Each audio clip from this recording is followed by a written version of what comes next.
Bonjour, bonjour à vous tous qui nous suivez sur MC Kalenga TV. C'est un retour pour cette année nouvelle. Nous pouvons vous dire même meilleurs vœux. Nous bénissons l'Éternel pour l'opportunité que nous avons de nous revoir sur MC Kalenga TV. Nous disons merci à Madame Andy, Madame Joël, Madame Abigail et à tous ceux-là qui sont souvent avec nous. Nous disons merci. Et aujourd'hui, nous avons avec nous deux hommes de Dieu qui vont intervenir par leur voix. Nous allons les entendre. Il est souvent régulier avec nous, le pasteur Patrick.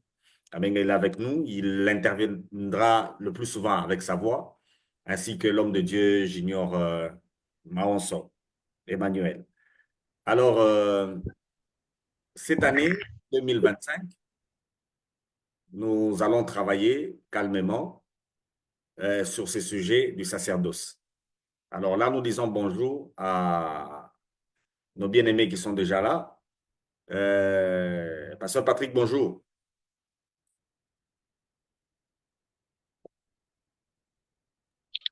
Bonjour, bonjour Daddy, bonjour Daddy. Ah, ok, merci pour la présence. Euh, Mon bien-aimé Emmanuel, bonjour. Bonjour Tiff, bonjour Pasteur. Très content de vous entendre à chaque fois. Merci beaucoup pour votre présence. Alors, Merci à comme vous. je disais, eux, ils interviennent aujourd'hui juste par leur voix. On ne le verra pas, mais ils interviennent par leur voix. Nous bénissons l'Éternel. Alors, aujourd'hui, nous commençons avec un sujet qui va aller pendant toute l'année. Comme à l'accoutumée sur MC Kalenga TV, c'est des sujets sur lesquels on travaille dans les lives. Et particulièrement cette année, le live se passera le mercredi au lieu du mardi. Donc, il y a eu inversion du jour. Ça ne sera plus chaque mardi, ça sera chaque mercredi. Et particulièrement à partir des 13h30, ce sera l'heure régulière, 13h30, heure de Paris. Et aujourd'hui, c'est un début, c'est comme ça qu'on a décalé pour attendre ceux-là qui devaient travailler avec nous aujourd'hui. Et comme nous sommes là, nous pouvons démarrer. Je disais que le thème pour cette année, ça sera le sacerdoce. Et les sacerdoces, pourquoi? Parce que ce sujet, c'est un sujet très, très capital. Si notre bien-aimé Patrick peut nous aider à lire ensemble avec nous le texte des Hébreux. Quand nous disons que c'est un sujet très capital, il va nous aider à lire ensemble avec nous les textes des Hébreux, le chapitre 7. Nous allons lire du verset 11 au verset 14. Si notre bien-aimé Patrick peut nous aider avec ce texte-là. Hébreux, Oui, Daddy, vous dites hébreu? Hébreux, le chapitre 7. Hébreux 7, du verset 11 au verset 14. Ok. Hébreu 7, verset 11e à 14e verset. Je lis au nom de Jésus. Oui. Si donc la perfection avait été possible par les sacerdoces lévitiques, car c'est sur ces sacerdoces que repose la loi donnée au peuple, qu'était-il encore besoin qu'il parie un autre sacrificateur sur l'ordre de Melchisedec et non sur l'ordre d'Aaron? Car les sacerdoces étant changés, nécessairement aussi il y a un changement de loi. En effet, celui de qui ces choses sont dites appartient à une autre tribu, dont aucun membre n'a fait le service de l'autel. Car il est notoire que notre Seigneur est sorti de Juda, tribu dont Moïse n'a rien dit pour ce qui concerne les sacerdoces. Parole du Seigneur. Gloire au Seigneur. Écoutez la version que moi j'ai. Elle est un peu explicative C'est une version que Madame Joël nous a ramenée au niveau de MC Kalenga TV. C'est le Nouveau Testament, la parole vivante. Écoutez ce qu'elle dit. Allons plus loin. Toute la législation donnée au peuple d'Israël repose sur les sacerdoces lévitiques. Or, s'il avait été possible d'atteindre la perfection par ces sacerdoces et d'amener les hommes à une réelle maturité spirituelle, pourquoi aurait-il été nécessaire de susciter un autre prêtre dans la lignée de Melchisédek? Pourquoi n'est-il pas dit simplement qu'il serait prêtre dans la ligne d'Aaron? Verset 12. Une modification du sacerdoce est donc intervenue. Or, un changement dans l'ordre sacerdotal entraîne forcément un changement de législation. C'est ce qui est arrivé. En effet, c'est lui que désignent les textes cités fait partie d'une tribu autre que celle de Lévi. Aucun membre de cette autre tribu n'a jamais effectué les services de l'autel. Notre Seigneur est issu de la tribu de Juda. C'est là un fait connu de tous. Or, Moïse n'a jamais mentionné cette tribu à propos du sacerdoce. Voilà le texte qui va nous accompagner toute cette année. Il est notoire que le sacerdoce a changé. Selon les textes que nous venons de lire, les textes d'Hébreu. Et Hébreu nous confirme que si le sacerdoce a été changé, c'est que la loi aussi doit changer. Malheureusement, l'Église, jusqu'à ce jour, continue à pratiquer ou bien faire le ministère en se référant à la loi de Moïse. Au fait, il se pose une grande question liée à l'interprétation de l'ancienne alliance, c'est-à-dire de la loi que Moïse a donnée. Et pendant cette année, avec l'aide du Saint-Esprit, nous allons travailler sur ce sujet, le sacerdoce. Alors, en regardant dans les dictionnaires modernes, quand on dit sacerdoce, étymologiquement, ce terme provient du latin sacerdotum, qui ne veut dire que prêtre, qui signifie prêtre. Sacerdoce est tiré du latin sacerdotum, qui veut dire prêtre. Mais quand on regarde les synonymes du sacerdoce, on voit plusieurs mots. Et c'est comme ça que dans la définition, je dirais simple, venant des dictionnaires, on dit que le sacerdoce, c'est une dignité et une fonction du ministre d'un culte. La dignité et la fonction du ministre d'un culte. Pour exercer un culte, nécessité d'une dignité et de la connaissance de la fonction. C'est ça le sacerdoce. En deuxième sens, le sacerdoce signifie une fonction jugée respectable par le dévouement qu'elle exige. Une fonction qui est jugée respectable par le dévouement que cette fonction exige. C'est dans ce sens-là que les concepts de vocation ou mission ou ministère sont des synonymes du concept de sacerdoce. Donc pendant cette année, nous allons un peu traîner dans ça. Et pourquoi encore ce sujet sera d'actualité? C'est parce que vous allez constater que dans le Nouveau Testament, surtout dans le livre des Hébreux, il y a pratiquement 5 chapitres qui sont réservés au tabernacle. Donc, il y a nécessité, quelque part, que nous puissions revenir à ce sujet. Et l'autre élément, c'est lequel, à part le fait que le texte nous dit qu'il y a eu changement de loi et que l'Église aujourd'hui continue à pratiquer la loi de Moïse, il y a aussi un autre problème. Ce sujet apparaît pour la première fois dans le livre d'Exode. quand ce sujet apparaît, c'est Dieu qui parle avec Moïse. On peut prendre un premier texte. On peut prendre lesquels? Exode 19. Mon bien-aimé Patrick, tu peux nous aider? Exode 19.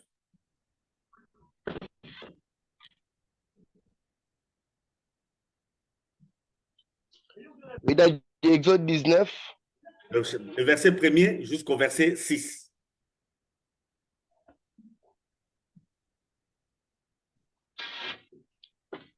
Le 3e mois après leur sortie du pays d'Égypte, les enfants d'Israël arrivèrent ce jour-là au désert de Sinaï. Étant partis de Réphidim, ils arrivèrent au désert de Sinaï et ils campèrent dans le désert.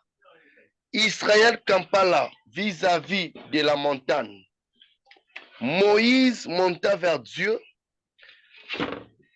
et l'Éternel l'appela du haut de la montagne en disant: tu parleras ainsi à la maison de Jacob et tu diras aux enfants d'Israël: vous avez vu ce que je fais à l'Égypte et comment je vous ai porté sur des ailes d'aigle et amené vers moi.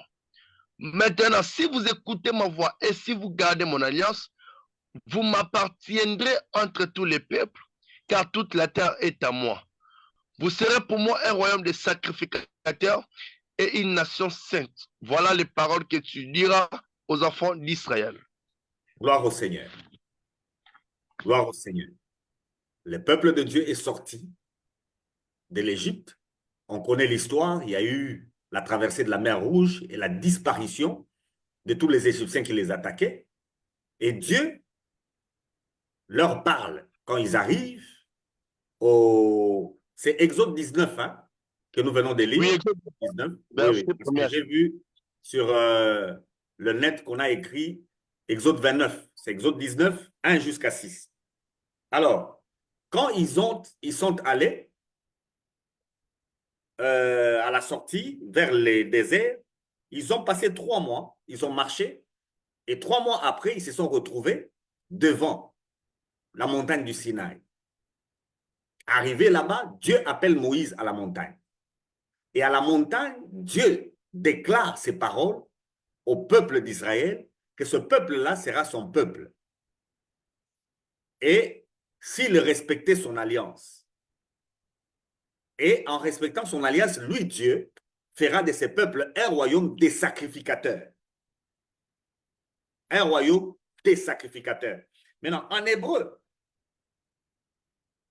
le concept qui est là, c'est keuna, qui vient du verbe kahan. Et kahan, c'est juste agir en médiateur entre Dieu et une autre personne. Agir en médiateur dans une fonction religieuse. Le kahan, c'est un prêtre, c'est celui qui agit, il est médiateur entre Dieu et le peuple dans un programme ou bien dans une fonction religieuse. Voilà ce que c'est que l'hébreu. Et cet hébreu a été repris en grec dans le même sens par le concept hierateuna, qui veut dire juste prêtrise. Donc, toute l'année passée, nous avons passé le temps à parler du pardon. Et nous avons parlé du pardon éternel. Et nous avons démontré, parce qu'il y a même une émission qui a traité du tabernacle. Nous avons parlé clairement que le pardon ne s'obtient que par le service que Jésus a fait. Et nous avons dit clairement que Jésus est l'unique et le seul médiateur entre Dieu et les hommes. Mais pourquoi, jusqu'à aujourd'hui, la médiation de Christ pose problème? Cette médiation pose problème pour une seule raison que nous avons découvert, c'est laquelle? C'est que on a changé de sacerdoce, mais on a gardé la même loi. Et cela vient particulièrement de notre interprétation de l'ancienne alliance. Ce style d'interprétation s'appelle la typologie, qui pose problème. Nous avons une typologie qui détruit Hébreu 7. Dans notre typologie, nous rétablissons la loi pendant qu'il y a eu changement de sacerdoce. Aujourd'hui, il n'y a personne qui exerce la fonction de prêtre comme Moïse avait dit aux Lévites et aux sacrificateurs. Il n'y a personne qui exerce de cette manière-là. On ne porte plus les mêmes habits qu'Aaron portait. On ne se déplace pas comme eux, ils se déplaçaient pour aller au tabernacle ou bien au temple. Mais nous continuons à vouloir respecter la loi qui avait fait ces sacerdoces. Mais Hébreu est clair. S'il y a eu changement de sacerdoce, il y a également changement de loi.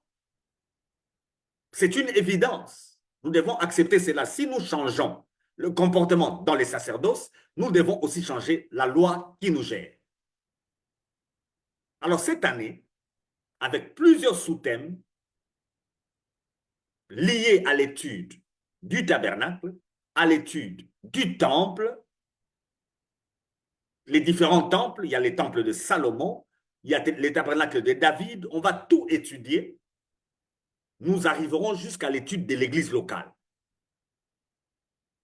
pour bien saisir ce concept de sacerdoce, qui signifie seulement faire la médiation dans une fonction religieuse. Je peux un peu m'arrêter là, parce qu'aujourd'hui, on n'aura que 30 minutes pour donner de l'espace à mes bien-aimés qui sont là de poser leurs questions.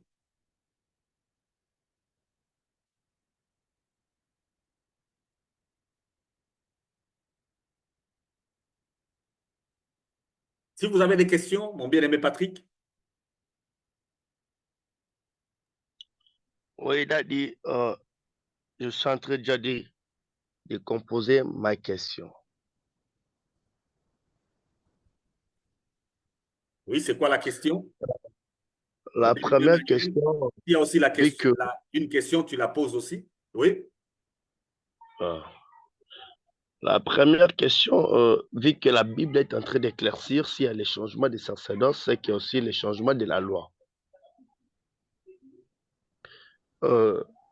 Maintenant, je voulais avoir des précisions, des éclaircissements sur comment fonctionnaient les sacerdoces au temps de Moïse et comment est-ce que cela a changé dans la nouvelle alliance pour que dans la loi aussi, ces derniers puissent aussi automatiquement changer. Merci beaucoup. Merci beaucoup pour la question. Ceux-là qui nous suivent, sur MC Kalenga TV, il y a plusieurs vidéos. On a parlé du tabernacle et on a parlé également du médiateur entre Dieu et les hommes. On a parlé de Jésus parce que cette chaîne est christocentrique. Sous la loi, comment on s'approchait de Dieu? On s'approchait de Dieu, premièrement, à partir du tabernacle. Nous allons l'étudier cette année. Nous allons prendre le temps pour étudier les tabernacles et voir la typologie. C'est à partir du tabernacle qu'on s'approchait de Dieu. Et au tabernacle, une famille a été choisie.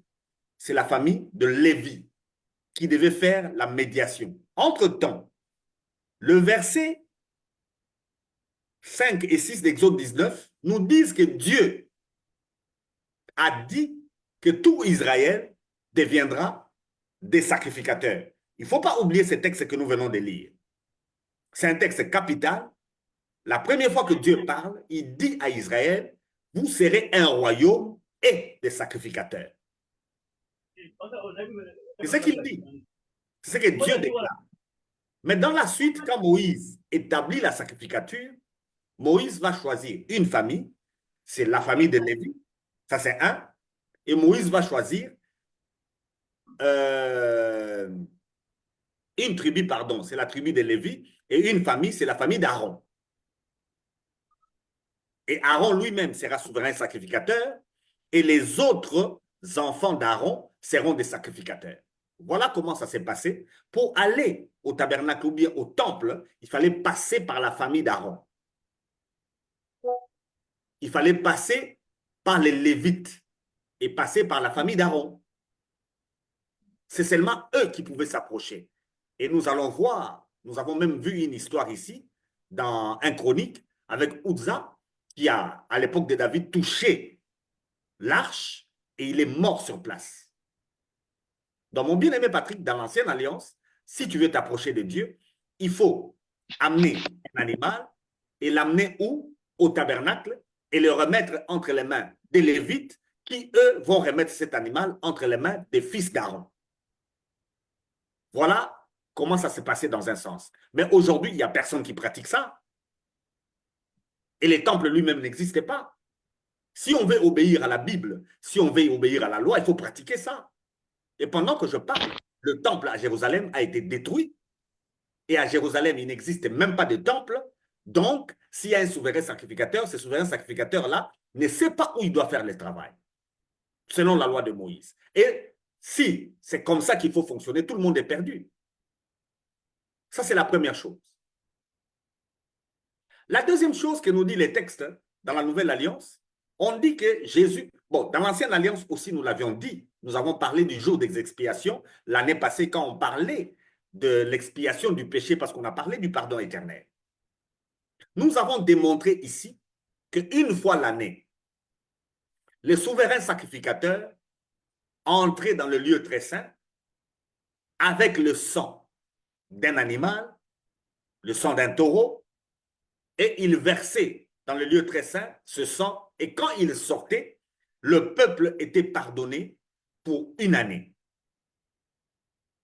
Donc il y avait un pardon qui s'est réservé chaque jour au travers d'un sacrificateur, et il y a le pardon qui s'est réservé pour toute l'année au travers du souverain sacrificateur. Et dans la Nouvelle Alliance, selon les textes que nous venons de lire, nous constatons que quand Jésus est arrivé, il n'est pas de la tribu d'Aaron. Il n'est pas de la tribu d'Aaron, il est de la tribu de Juda. Et lui, étant de la tribu de Juda, il devient médiateur entre Dieu et les hommes.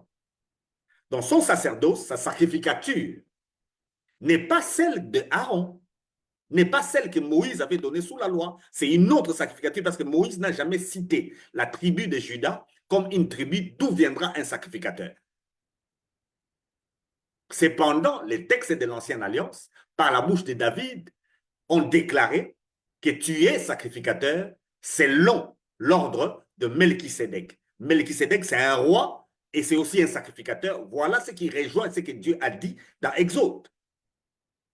Dieu voulait que le peuple d'Israël, tout le peuple, soit constitué des rois et des sacrificateurs. Alors, mon bien-aimé Patrick, si tu peux nous ajouter dans la Nouvelle Alliance pour répondre toujours à ta question, Apocalypse 5, le verset 10. Si on peut lire ça. Apocalypse 5, le verset 10. Apocalypse 5, le verset 10. Tu as fait d'eux un royaume et des sacrificateurs pour notre Dieu, et ils régneront sur la terre. Voilà. Jean l'apôtre, dans Apocalypse, il nous montre les choses qui viendront.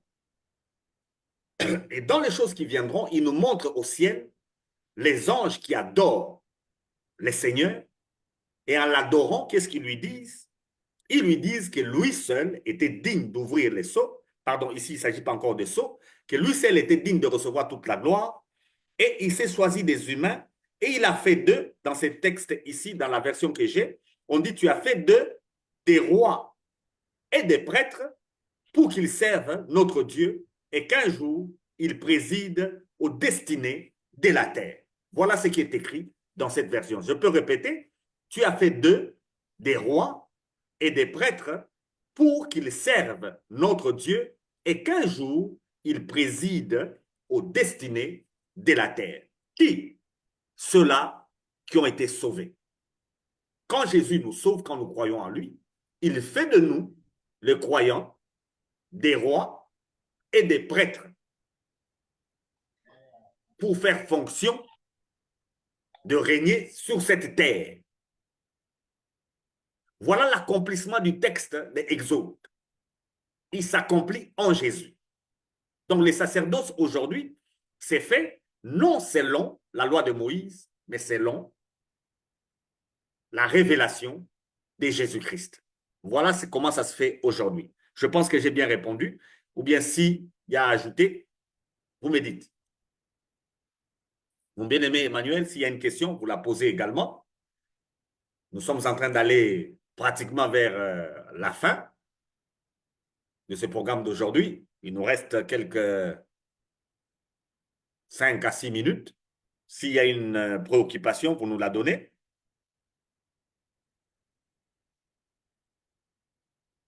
Par rapport à ce que nous sommes en train de dire. S'il n'y en a pas, mon bien-aimé Patrick, vous avez quelque chose à ajouter? Sinon, moi, j'évolue.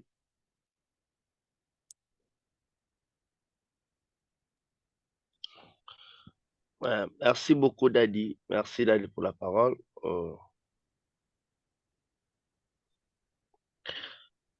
Si je comprends bien, en grosso modo, que votre exhortation de cet après-midi nous aiguille sur le fait de marcher en pratiquant les sacerdoces par la révélation de la personne du Christ et non en se basant sur la loi de Moïse. Tel est le cas de prêtres, de pasteurs aujourd'hui qui fonctionnent toujours, qui fait fonction de leur sacerdoce en se basant sur la loi de Moïse, alors que tout a été déjà changé depuis lors de la nouvelle alliance.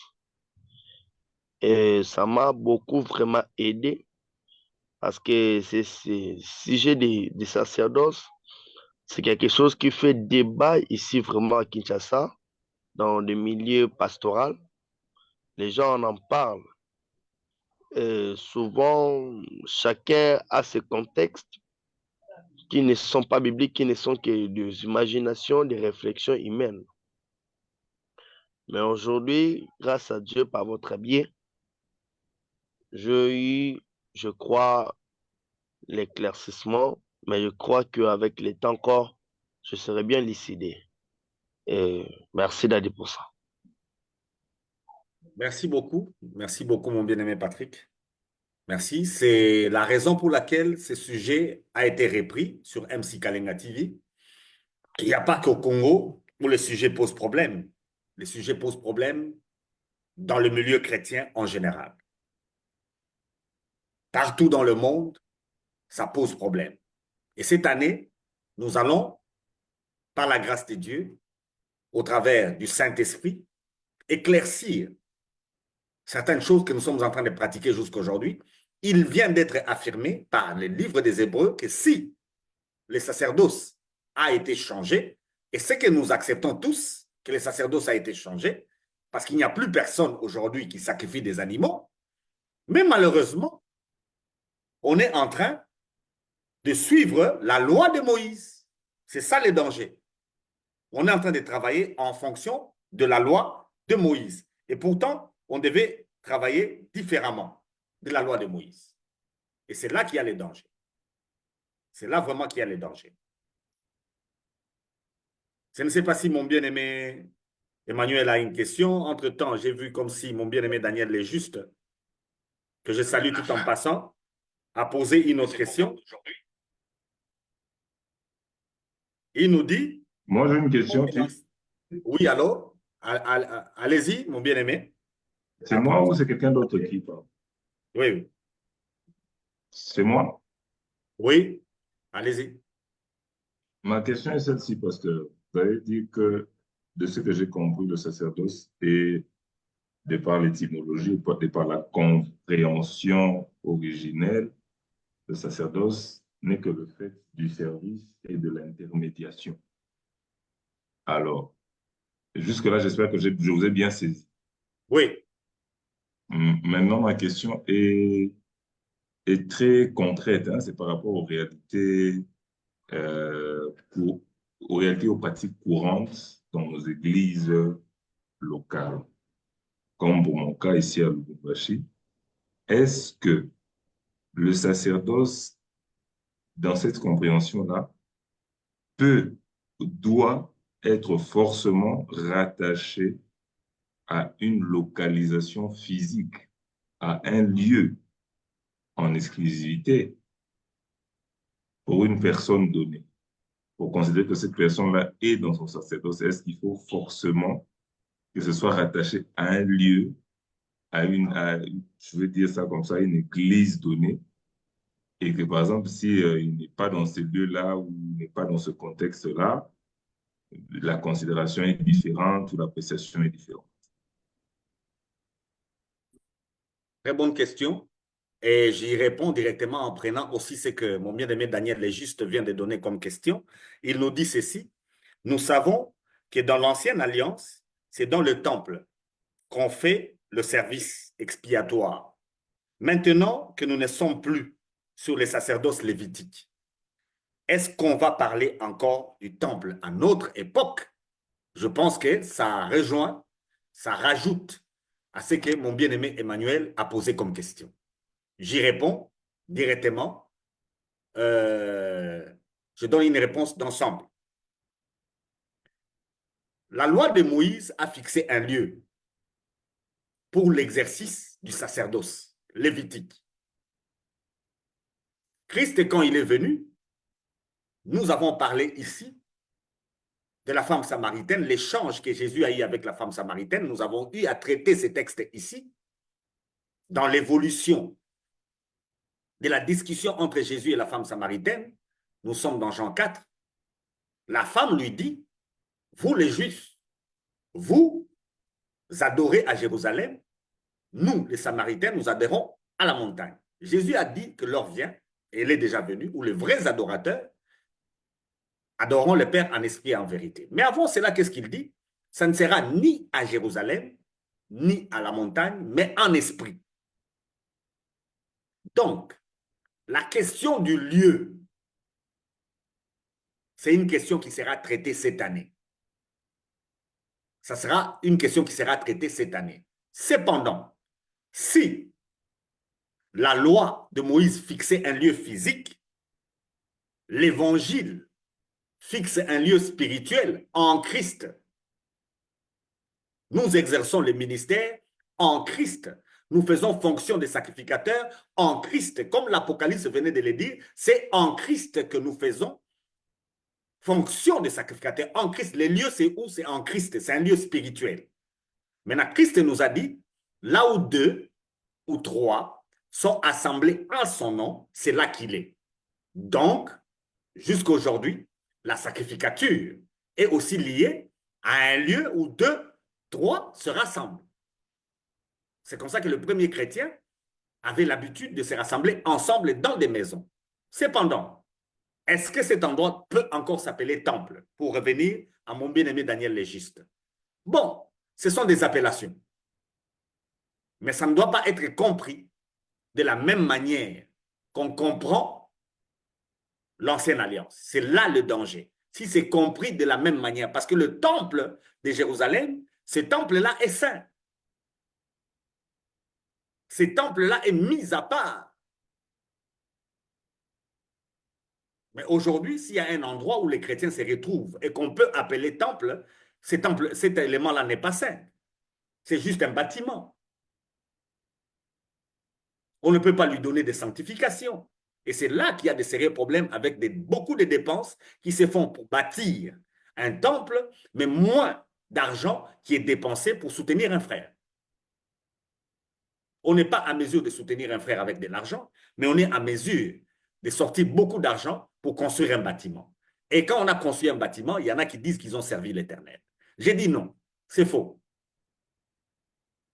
Ça, c'est les sacerdoces de l'Ancienne Alliance. C'est dans l'Ancienne Alliance que celui qui a construit les temples a servi Dieu, pas dans la Nouvelle Alliance. Je pense avoir été clair. Mon bien-aimé Daniel Légiste, je pense que j'ai bien répondu. Vous êtes en train de nous suivre. Soyez bénis. Daddy, une question. Oui. voulez dire quelque chose qui peut créer des scandales, qui veut créer des scandales euh, dans des milliers ecclésiastiques. Bon, vous avez dit, celui qui bâtit, celui qui construit un bâtiment n'a pas servi Dieu, bien que cela s'est pratiqué dans l'ancienne alliance, mais cela ne peut pas être pratiqué dans la nouvelle alliance. Donc, celui qui construit pour Dieu un bâtiment dans la nouvelle alliance ne sert pas Dieu. Qu'en est-il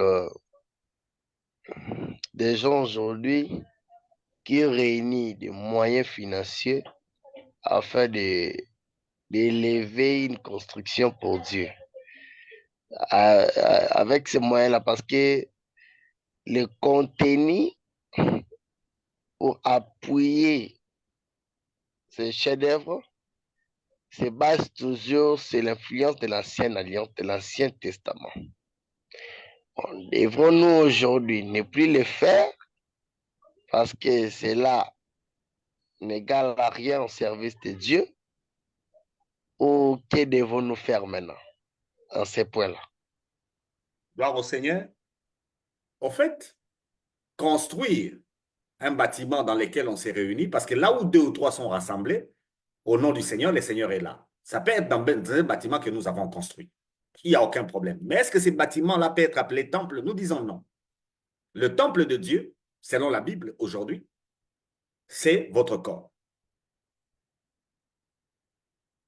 Donc, on ne peut pas dire qu'on sert Dieu parce qu'on a construit un bâtiment. C'est faux.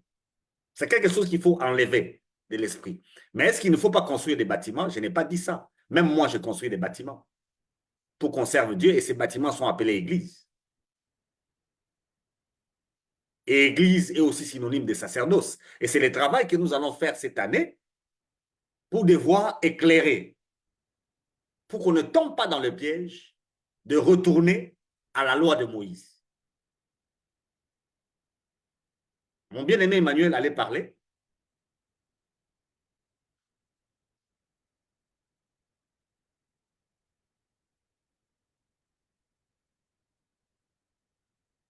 Il est là.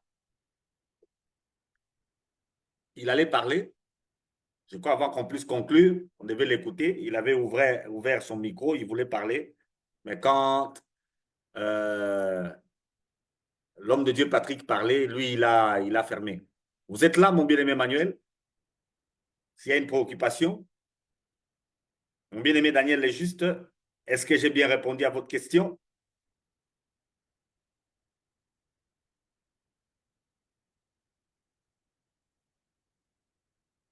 Merci beaucoup. Je crois qu'il n'a pas une intervention à faire.